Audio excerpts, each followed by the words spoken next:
This is Jason with devslopes.com, and in this video we are going to cover backgrounds and borders in CSS. So let's hop to it. Alright, so we've already learned that with backgrounds we can add a color or a gradient.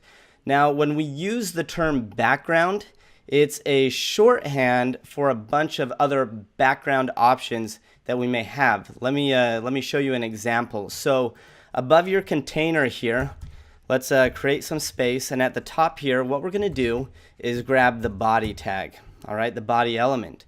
Now when we begin typing in the word background, you can see that background is a shorthand term, but it also gives us a list of all these other different types of backgrounds we can use, such as the background attachment, clip, color, background image, orange position, background size. I mean, this is a list of stuff that we can use.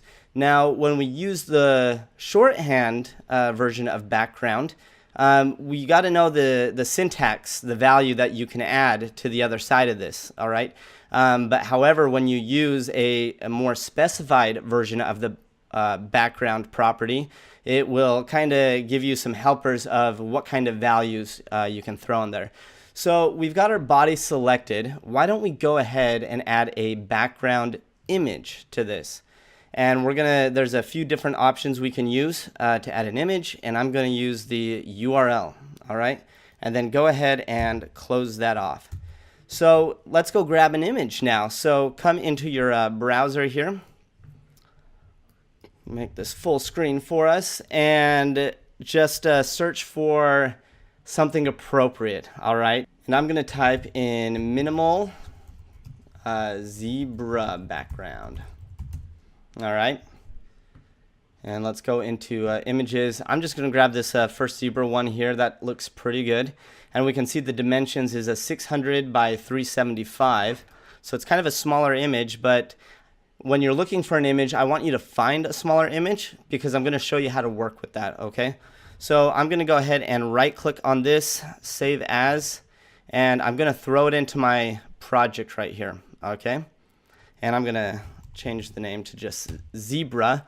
And no, I do not have rights to this image. Do not use it commercially unless it says so. Alright, so we've got the zebra in our project. So I'm going to go back here, and inside the background image URL, I'm going to type in zebra, and it's grabbing the zebra because I've just got it at a top level over here. Alright, so perfect. So we've got that in there. Let's go ahead and see what this looks like. I'm going to go ahead and launch the browser here. Cool. Well, that didn't work as expected, right? I mean, it is taking our zebra and it's stamping it all over the place. Now, the reason it's doing this is because we grabbed a smaller image, right? And the browser, because it's a specific image size, it's filling up the extra space so the browser doesn't leave all this white space with it. The browser doesn't know what to do with this exactly. So let's come over to brackets and go ahead and get the container out of the way. Just take the content, and I'm pressing Command Option /, just commenting it out. And let's use a few other background properties that we can use to help us with this. So first we saw that our background image was repeating, right? So we can do a background repeat property, and then it comes with a few different options for us, and we're going to click the no repeat. All right, save that, and then let's check it out. Well, cool. It's not repeating anymore because we told it. So the browser is now just giving us one image. It's not repeating it, but check this out. It's left all this empty white space. All right, so let's learn about another background property. Back over into brackets, right under the background repeat, let's type in background size, okay, and then we're going to use cover in this. Now when you're working with a background size, this is specific to working with a background image, okay? You can't like set a background size of a height or width of anything else. It directly targets the image that you're working with on the element, okay? So let's come back over to here, and that looks better, right? Now we've got our image covering the entire viewport of the browser. Now, when you're wanting to use an image as a background to your website or your web app, do use an image that has the appropriate dimensions. Go ahead and resize it. Use something in high definition. This was a smaller image and we stretched it out over the viewport. You can see how fuzzy that it's become. All right, so cool. That is backgrounds. You can use backgrounds for colors, and then you can also set backgrounds for images. All right, and you can take these background properties here and you could add these to additional elements. Like if I had a container and wanted a background to this specific container or a section of my website, you can add a background property to this.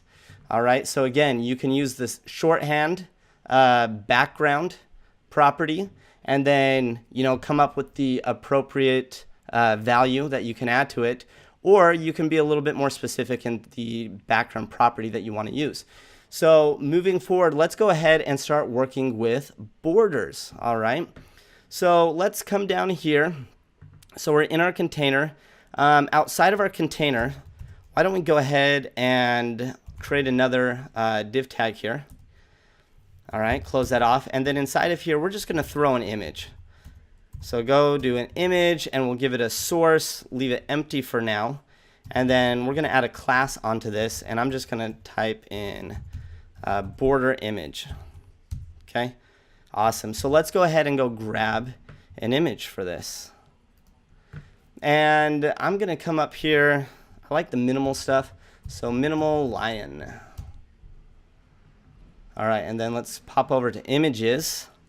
And I'm going to use this one right here. It's a 400 by 300, so it's not going to take up my entire web page here. I'm going to do save image as, and again, throw this into your project, whatever image you decide to use.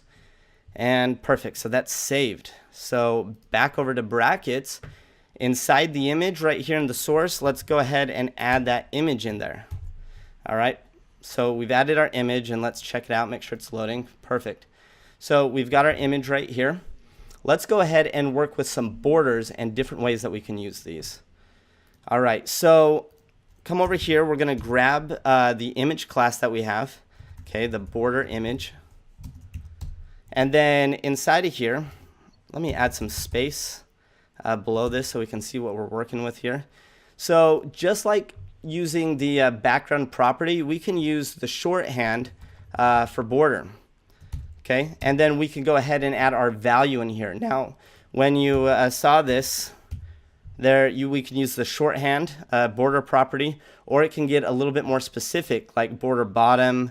We have colors, we have radiuses here, we have border styles, widths, collapse colors, images, border left, colors, tons of stuff, right? We have tons of stuff.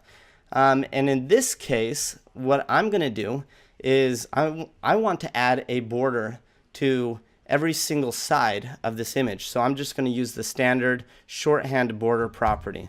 So to use a border, to add a value, we need to first set the width of the border, okay? And we can do that with pixels. So I'm going to set a 2 pixel width to my border. All right, now we need to define what kind of border we want to use. And the first one we're going to use is a solid. All right, and then the third value that we're going to throw in here is a color. And let's just use red so it shows up easily. So we've got a border, and this is going to put a 2 pixel radius around the entire thing, top, right, left, and bottom. We're giving it a solid border of color red. Let's check that out. Cool. So you can see that we've got a red border here. Very cool. Now, let me show you this. We could be specific here and just do like a border right. Okay, and what this is going to do is it's going to add a 2 pixel solid red border to the right of our image now. And we've got that over here. All right, I'm going to actually go ahead and make this a little bit thicker so we can see it. Let's do 10 pixels. All right, so now we've got a thicker border that we can work with. And we can also change this value from a solid. All right, we can use a dotted value, which is going to give us a dotted line here. And then we can also use a dashed value there. And we're going to go ahead and throw this around the entire thing. All right, pretty simple stuff, right? Very, very easy. And that wraps up this lesson. We have learned how to use colors and images with backgrounds in addition to gradients. And then we've also learned how to use borders and the different ways that we can style them. So that's a